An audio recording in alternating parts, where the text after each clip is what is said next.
ଜୟ ହିନ୍ଦ। ନେତା ମନ୍ତ୍ରୀମାନଙ୍କର ବେଡ଼୍ରେ ଝାଡ଼ା ଯାଉଥିବା ଲୋକର ଭୋଟ୍ ଦରକାର। ପାରାଲିସିସ୍ ପେସେଣ୍ଟର ଭୋଟ୍ ଦରକାର। ଖାଇ ନ ପାରୁଥିବା ପାଟିରେ ପାଣି ପାଇପ୍ରେ ଖାଉଥିବା ଲୋକର ଭୋଟ୍ ଦରକାର। କିନ୍ତୁ କାହିଁ ସେଇ ନେତା ମନ୍ତ୍ରୀମାନେ ତାଙ୍କର ହ୍ୟୁମାନିଟି କ'ଣ ମାନବିକତା ନାହିଁ କି? ଆରେ ଜିତିଲା ପରେ ସେମାନେ ଏତିକି ଭାବନ୍ତିନି କି ଆରେ ବେଡ଼୍ରେ ଝାଡ଼ା ଯାଉଥିବା ଲୋକର ଅବସ୍ଥା କ'ଣ ଅଛି ଏବେ, କି ପାରାଲିସିସ୍ ପେସେଣ୍ଟ ଏବେ କ'ଣ କରୁଛି। ଆଉ ଥରେ କାହିଁ ତ ତାଙ୍କ କଥା ଚିନ୍ତା ନାହିଁ, କେବଳ ତାଙ୍କ ଭୋଟ୍ ଦରକାର, କିନ୍ତୁ ସେମାନେ ନୁହେଁ। ବୁଝିଲ ନା? ଏଇ ହେଲା ନେତା ମନ୍ତ୍ରୀମାନଙ୍କର ସୋଚ୍।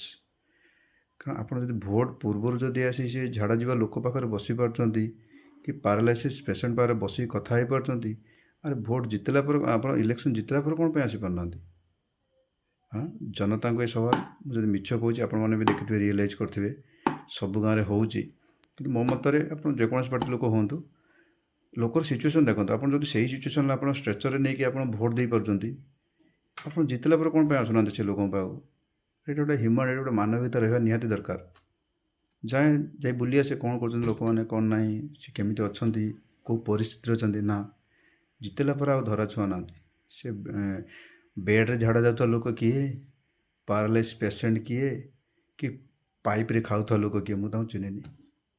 ଆପଣ ଦେଖିଥିବେ ଯେଉଁମାନେ ଗାଁରେ ଯେଉଁମାନେ ରହୁଛନ୍ତି, ମତଲବ ଯିଏ ବି ଆସିଷ୍ଟାଣ୍ଟ ସବୁ ରହୁଛନ୍ତି, ସେମାନେ ଦେଖିବେ ଯେତେବେଳେ ଇଲେକ୍ସନ୍ ଟାଇମ୍ ହେବ, ବୁଝିଲେ ନା, ଆପଣଙ୍କ ପାରାଲିସିସ୍ ପେସେଣ୍ଟ ହେଉ, ସେ ବେଡ଼୍ରେ ଝାଡ଼ା ଯାଉଥିବା ଲୋକ ହେଉ, ବୁଝିଲେ ନା, ତୁରନ୍ତ ଉଠେଇକି ନେଇଯିବେ। ଆରେ ସେତେବେଳେ ଭାବିବେ, ଆରେ ୟାର ସେଟା ସେଇଭଳି ଯଦି ଜିତିଲା ପରେ ଯଦି ମାସକୁ ଥରେ ଦୁଇଥର ଆସିକି ଦେଖିକି ଯାଆନ୍ତା ନା, ଆଇ ଥିଙ୍କ ମୁଁ ଭାବୁଛି ବହୁତ ଭଲ ହୁଅନ୍ତା। କାରଣ ସେ ମାନବିକତା ଆପଣଙ୍କର ନାହିଁ। ଯେଉଁମାନେ ରହୁଛନ୍ତି ବି ପଞ୍ଚାୟତ ସବୁ ରହୁଥିବେ, ଆସିଷ୍ଟାଣ୍ଟ ରହୁଥିବେ, ମୁଁ ତ କାହାକୁ କିଛି ମେନସନ୍ କରି କହିପାରୁନି, ଦେଖିବେ ଆସିଷ୍ଟାଣ୍ଟ ରହୁଥିବେ, ତୁରନ୍ତ ଷ୍ଟ୍ରେଚର୍ ପହଞ୍ଚାଇଦେବେ, ଟଲି ପହଞ୍ଚାଇଦେବେ, ଅଟୋ ପହଞ୍ଚାଇଦେବେ, ରିକ୍ସା ପହଞ୍ଚାଇଦେବେ। କାହିଁ ଆପଣମାନେ ଏତିକି ଚିନ୍ତା କରିପାରୁନାହାନ୍ତି?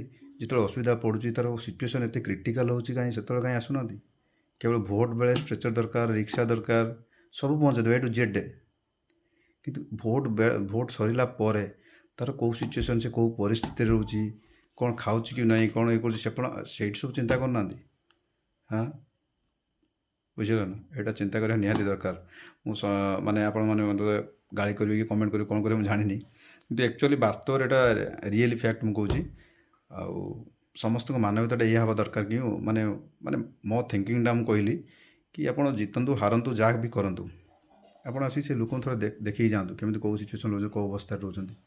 ବୁଝିଲ ନା? ଜୟ ହିନ୍ଦ।